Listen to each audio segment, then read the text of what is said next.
बड़ी उम्मीद से बैठे होंगे आप। अगर आपको जगना है ना तो पक्षियों के साथ जगना है। अगर आपको सोना है तो पक्षियों के साथ सोना है। ऐसा जानते हो क्यों कह रहे हैं? क्योंकि हमें कुछ ना कुछ परिवर्तन करना होगा।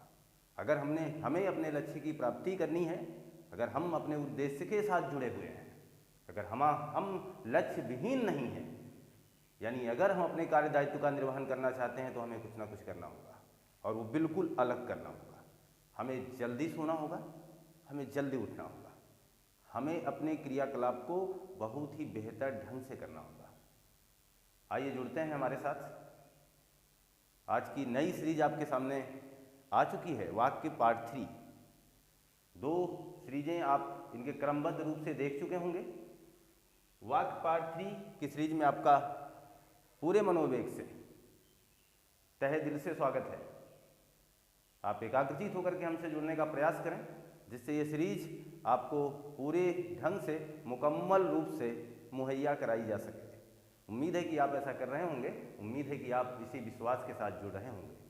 तो वाक्य पार्ट 3 की सीरीज की शुरुआत जहाँ से होने वाली है, यहाँ मैं एक वाक्य लिखने वाला हूँ जिसका नाम है मिश्र। मिश्र वाक्य या लिख करके आ जाएगा मिश्रित वाक्य। बात एक ही है, आप वहाँ कन्फ्यूज मत होइएगा। कभी कभी सम्मिश्र करके भी लिख देता है वाक्य। किन्हीं किन्हीं किताबों ने अपने अद्भुत संयोजन में, अपने अद्भुत क्रियाकलापों में अद्भुत शब्दों का प्रयोग कर रखा है। तो हम भी अद्भुत तरीके से, अद्भुत प्रकार से, अद्भुत योग के रूप में अपनी तैयारी को अद्भुत अंजाम देने वाले हैं। क्योंकि हम आपकी विफलता के कायल नहीं हैं, हमें अपनी सफलता की ओर जाना है। हम अपनी विफलता से घबराने वाले नहीं हैं, क्योंकि हमें सफलता की ओर जाना है। जी हाँ, उस छोर पे चलना है हम लोगों को साथ साथ, जहाँ आप जिस उद्देश्य के साथ हमसे इस प्लेटफॉर्म पर जुड़े हुए हैं, जहाँ मैं पूरे निष्फल भाव से आपकी सेवा कर रहा हूँ, जहाँ मेरा उद्देश्य है कि मेरी जानकारी आप तक सहजता से प्रेषित हो पाए, ऐसे क्रियाकलाप को करने के लिए मैं प्रयासरत हूँ। तो आज आपके सामने जो उल्लिखित किया है मिश्र वाक्य, इससे पता चलता है कि कुछ अद्भुत है, कुछ तमाम चीज़ें मिलने वाली हैं। नहीं तो फिर संयुक्त कह के काम चला लिया जाता, क्योंकि वाक्य के अलग अलग पहलुओं को हमने जाना है। आपने कभी हमसे सरल साधारण वाक्य करके वाक्य की पार्ट 1 सीरीज से मुखातिब करवाया। आपने कभी हमें 2 उपवाक्यों को आपस में जोड़कर, 2 या 2 से अधिक उपवाक्यों को आपस में जोड़कर हमें संयुक्त वाक्य से परिचय कराया, और उसके लिए आपने अपने स्क्रीन पर पार्ट 2 वाक्य की सीरीज को लगाया। आज जो सीरीज आपके सामने है, इन्होंने उल्लिखित किया है, आपके सामने उल्लिखित है मिश्र वाक्य। और यह सीरीज एक अलग प्रकार से क्रमबद्ध तरीके से, मैं चाहता तो सबको एक में कर सकता था, लेकिन मैंने सोचा कि आपकी जानकारी अधूरी ना हो, आप संपूर्ण रूप से एक समागम हासिल कर पाएं। इस उद्देश्य से, इस विश्वास से, ऐसे छोटे कंटेंट, या आप कह सकते हैं कि मैं इस तरीके की कोशिश कर रहा हूं। तो मिश्र वाक्य जिसे संयुक्त वाक्य से थोड़ा सा जोड़ करके बताता हूं, यानी पिछली सीरीज से आपका अभिप्राय समझाता हूं। पिछले एपिसोड में आपने क्या देखा है? पिछले एपिसोड में आपने देखा कि वाक्य आपस में मिल गए, उनके बीच में लेकिन, किंतु, परंतु, या, अथवा, एवं या और जैसे शब्दों ने ताल्लुकात बना दिया, संबंध बना दिया। फिर हमने ये जाना कि जो वाक्य मिल रहे हैं वो किसी पर आश्रित नहीं हैं। वो दोनों वाक्य पूरी तरीके से स्वतंत्र थे, एक दूसरे का अभिप्राय अलग अलग निकाल सकते थे, और उनके बीच में और, लेकिन, किंतु, परंतु ऐसे तमाम शब्दों ने अपना माहौल बनाया हुआ था। तो ऐसी महत्वपूर्ण जानकारी को आगे बढ़ाते हुए एपिसोड 3 वाक्य का एपिसोड यानी सीरीज 3 आपके सामने हाजिर हूँ, लेकर के मुखातिब हूँ। यहाँ मिश्र वाक्य में यहाँ वाक्य आश्रित होगा, जहाँ संयुक्त वाक्य में आश्रित नहीं था, यहाँ एक वाक्य दूसरे वाक्य पर आश्रित होने वाला है। अगर ये आने वाले 5 मिनट आपने अच्छे ढंग से देखने का प्रयास किया तो जीवन की इस मोह माया की समस्या से, जीवन के इस आने वाले आपके एग्जामों में वाक्य संबंधी कठिनाइयों से निवारण पा जाएंगे। आपको फिर ये समस्या नहीं होने वाली है, इसलिए जुड़े रहें और बेहतर मनोवेग से। तो मिश्र वाक्य की बात जहाँ हो रही है, यहाँ हमने कहा यहाँ भी वाक्य वाक्य जुड़ेंगे, और ये बात हो चुकी है जब वाक्य वाक्य जुड़ जाते हैं तो वही वाक्य उपवाक्य कहलाते हैं, वही वाक्य उपवाक्य कहलाते हैं। यानी कहने का मतलब हुआ जब उपवाक्य उपवाक्य जुड़ जाएंगे, उपवाक्य और उपवाक्य आपस में जुड़ जाएंगे तो मिश्र वाक्य और संयुक्त वाक्य में बस इतना सा ही अंतर है, इतना सा ही अंतर है जो एग्जामिनर ने बार बार पूछा है। बहुत माइनर सा अंतर है। अंतर यह है कि वहाँ कोई एक वाक्य दूसरे वाक्य पर आश्रित नहीं था, यहाँ एक वाक्य दूसरे वाक्य पर क्या होने वाला है, आश्रित होने वाला है। यहाँ आश्रित होगा, ये क्लियर बात है। यानी एक वाक्य दूसरे वाक्य पर पूर्णतया निर्भर होगा, आश्रित होगा। एक और शब्दावली आपने साथ लगाए, निर्भर होगा। जिससे आप समझ जाएं वही बेहतर होगा। तो हमने कहा कि आश्रित होगा, निर्भर होगा, ये जानकारी आपके पास जानी चाहिए। तो ठीक है, अब आप समझें, मेरे कहने का मतलब हुआ आप यहीं से कैलकुलेशन करें कि मान लो दो उपवाक्य आ गए हैं, एक आश्रित होगा, दूसरा आश्रित नहीं होगा। इसका मतलब ये कैसा होगा, स्वतंत्र होगा। ये मिश्र वाक्य का फार्मूला हो गया। एक वाक्य स्वतंत्र होगा और एक वाक्य उसी स्वतंत्र वाक्य पर पूरी तरीके से निर्भर होगा। जो वाक्य स्वतंत्र होगा इसे ही प्रधान उपवाक्य कहेंगे। प्रधान उपवाक्य, हिंदी की हर सहजता, हिंदी की हर जानकारी, हिंदी का हर छोटा पहलू आपको इसी चैनल से मिलने वाला है। आपको कहीं दूर नहीं जाना है, आप हमारे साथ जुड़ करके हर पहलू को टच करेंगे। इसके बाद किसी भी प्रैक्टिस सेट के कोने में चले जाइएगा, दावा है मेरा, आपसे सही करके आएंगे। प्रधान उपवाक्य, और ये जो आश्रित है इसे ही कहा जाएगा आश्रित उपवाक्य। अच्छा ठीक है, मैं ऐसा इसलिए लिख रहा हूँ क्योंकि हमारा एग्जामिनर हो सकता है आपसे इस तरीके के प्रश्नों के साथ मुखातिब हो जाए। हो सकता है वो आपसे इस तरीके से पूछे कि इसमें से प्रधान उपवाक्य निकाल के बताना जरा हमें, इसमें से आश्रित उपवाक्य निकाल के जरा बताना हमें। निम्न में से कौन सा मिश्र वाक्य का उदाहरण है? नंबर 1, उपवाक्य उपवाक्य से जुड़े हों। नंबर 2, उपवाक्य आश्रित उपवाक्य से जुड़े हों। नंबर 3, प्रधान उपवाक्य आश्रित उपवाक्य से जुड़े हों। मिल गई मिठाई, आ गया आनंद। क्योंकि ये बात क्या था, ये बात वही था क्योंकि अब आप इस पहलू को टच कर रहे हैं तो हमें पता चला कि प्रश्न का तरीका ऐसा भी हो सकता है। इस रूप में आपसे प्रश्नों के साथ आपका एग्जामिनर मुखातिब हो सकता है, तो क्यों ना हम अपने आप को उसी तरीके से तैयार रखें। ठीक है, कोई बात नहीं, यहाँ तक की जानकारी आप ले चुके हैं। अब यहाँ से समस्या आपकी दूर होने वाली है। मेरे कहने का मतलब बहुत आसान सा फार्मूला आपके सामने आने वाला है।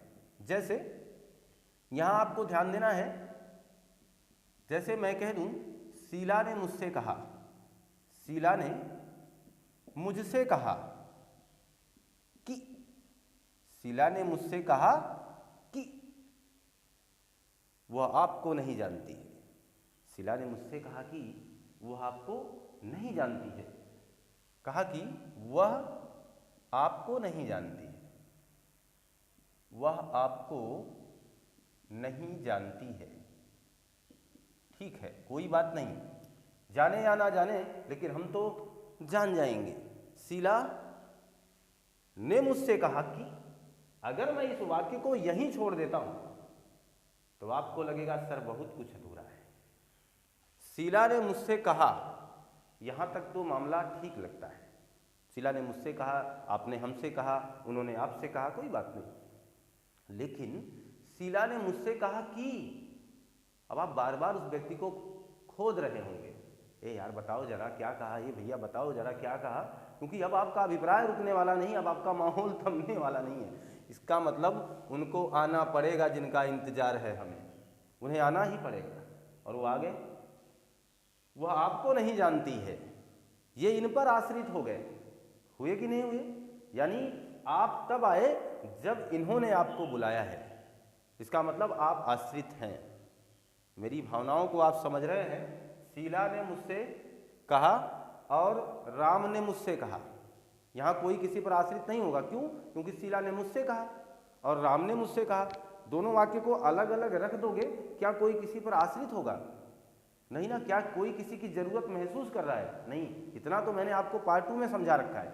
आप जरा ध्यान दें, शीला ने मुझसे कहा कि वह आपको नहीं जानती है, इसका मतलब आप आश्रित हैं, इसका मतलब आप आश्रित हैं। ठीक है। वह लड़का जो कल यहां आया था, देखना जरा, बहुत से उदाहरण आप लिख सकते हो।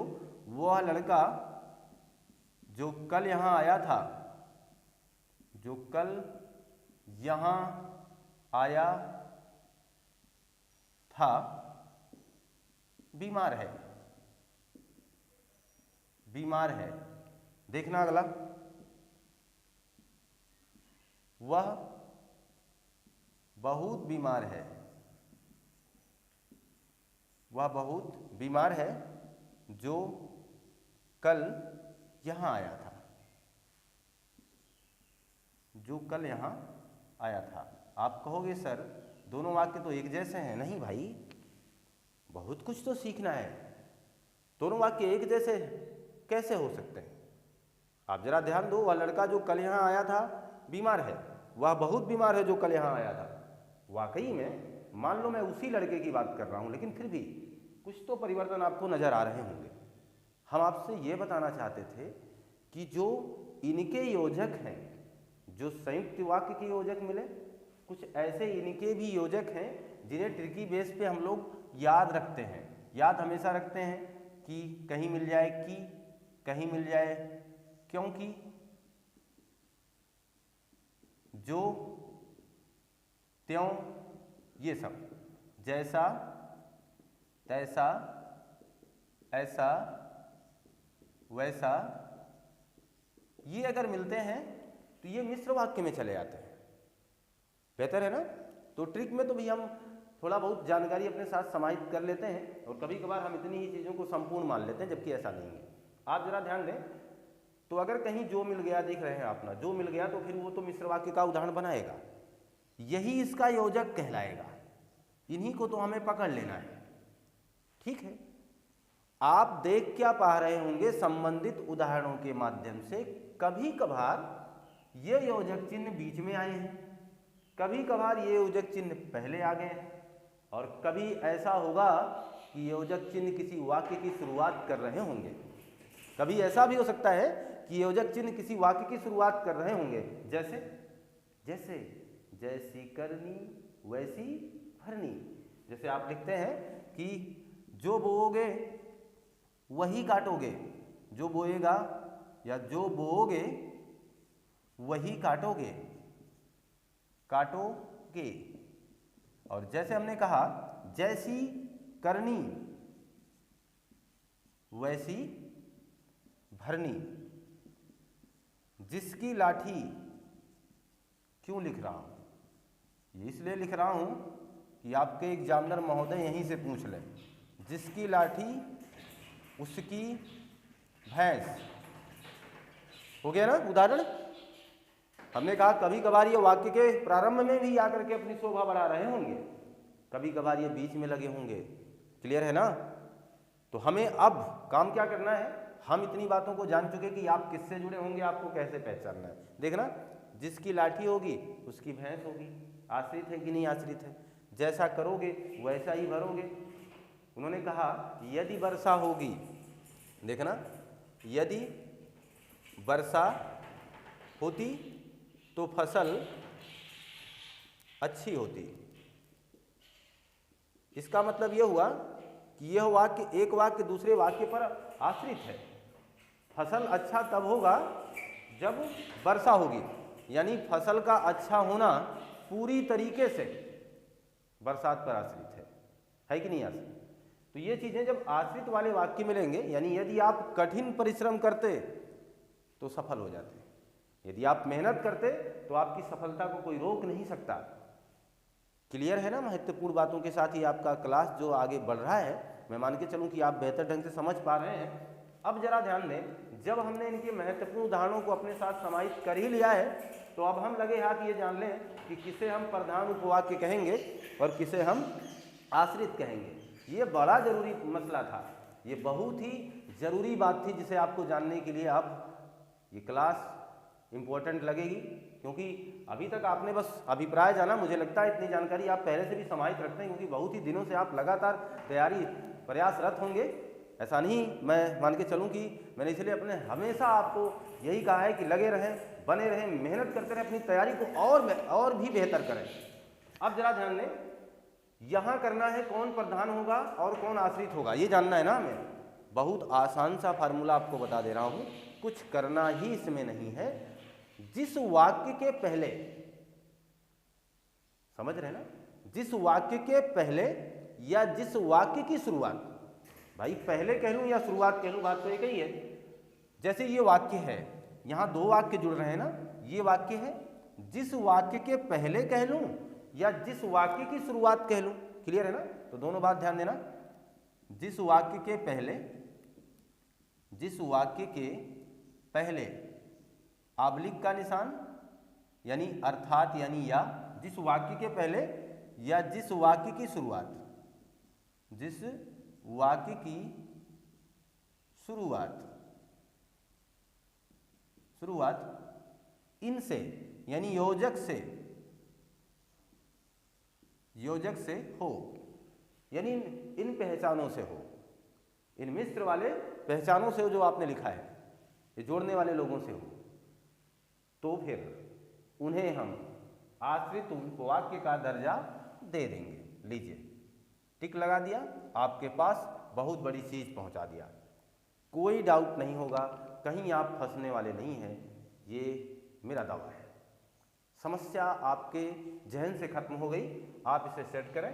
शीला ने मुझसे कहा कि वह आपको नहीं जानती, इस वाक्य में कौन आश्रित है?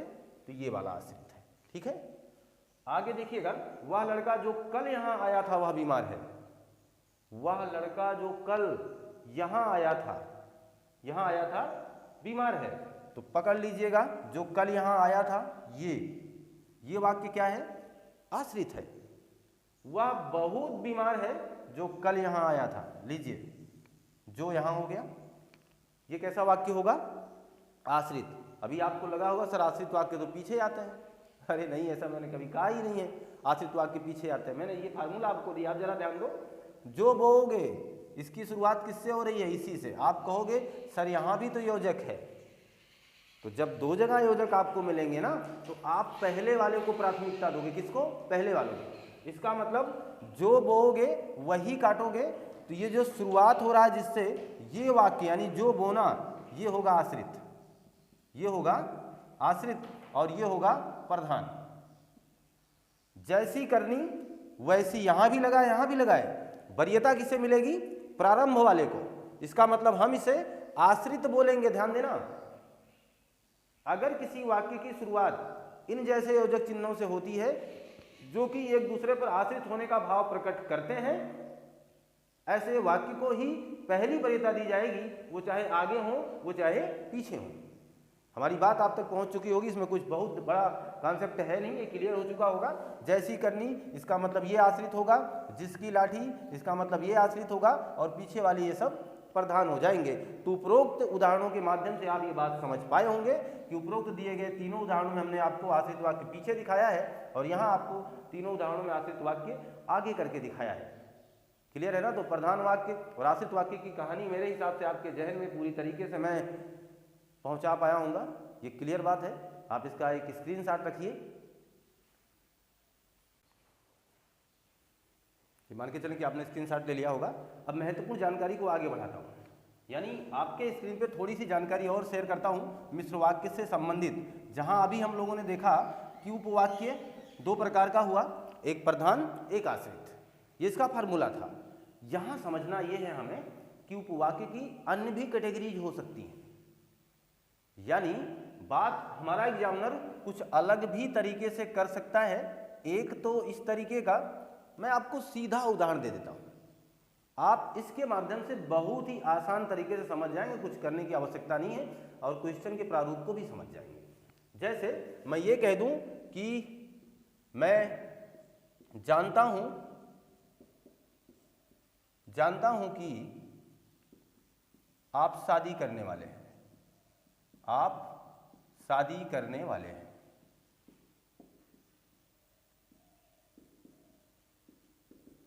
मैं जानता हूं कि आप बहुत खुश हैं।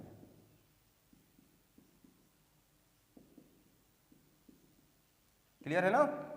मैं चाहता हूं कि आपकी शादी जल्दी हो जाए, मैं चाहता हूं कि आपकी तरक्की बहुत ही जल्दी मिले, मैं चाहता हूं कि आप बहुत ही जल्दी सफल हो जाए। क्लियर है?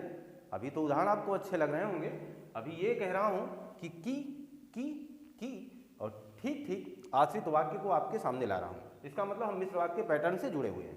ठीक है, आगे बढ़ते हैं। देखिएगा, मेरे पास वो खिलौना है जो पहले टूटा हुआ था। मेरे पास वो खिलौना है जो पहले कभी टूटा हुआ था।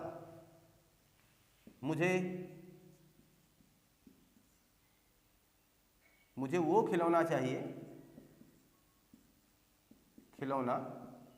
चाहिए,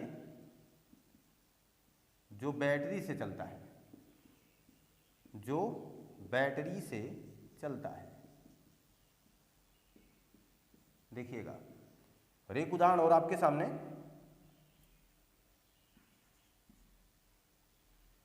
वह बहुत बीमार है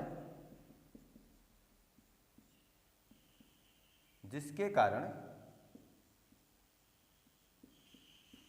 धीरे धीरे चलती है। तो ध्यान देना मैं क्या कहना चाहता था, यानी जहां मैं आश्रित वाक्य की बात कर रहा हूं, मेरे हिसाब से आप सबके आश्रित को समझ पा रहे होंगे, क्योंकि अभी हमने हाल फिलहाल बताने का प्रयास किया। इसमें एक अलग प्रकार का क्वेश्चन एग्जामिनर कर लेता है। वो करता यह है कि इसमें कौन सा आश्रित उपवाक्य, देखना मैं आश्रित लिख दे रहा हूं, कौन सा आश्रित उपवाक्य संज्ञा पदबंध है, कौन सा आश्रित उपवाक्य विशेषण पदबंध, और कौन सा आश्रित उपवाक्य क्रिया विशेषण पदबंध है। क्रिया विशेषण पदबंध है। आ रही मेरी बात समझ में? तो ये तो वही जानकारी हुई जो पहले हम करके आ चुके हैं, बस हमें, इसलिए मैंने इसका सीधा सीधा उदाहरण रखा, क्योंकि आपने क्रिया विशेषण पढ़ा होगा, आपने विशेषण पढ़ लिया होगा, आपने संज्ञा पढ़ा है, सब कुछ आपके इसी यूट्यूब चैनल पर मेरे द्वारा प्रेषित की जा चुकी हैं। आप जा करके देखिए तो संज्ञा जैसे महत्वपूर्ण क्लासों का 4 से 5 पार्ट आपको मिलेगा, यानी विस्तार से वर्णन किया गया है, पूरी जानकारी मिल सकती है। वहाँ ऐसे पदबंधों की भी बात की गई है, इसलिए मैंने इसका सीधा सीधा उदाहरण आपके सामने रखा। ध्यान देना, आश्रित वाक्य के पास आपको चले जाना है। यही आश्रित है ना, यही आश्रित है। आपकी शादी करने वाले हैं, नहीं, आप शादी करने वाले हैं, ठीक, आप शादी करने वाले हैं।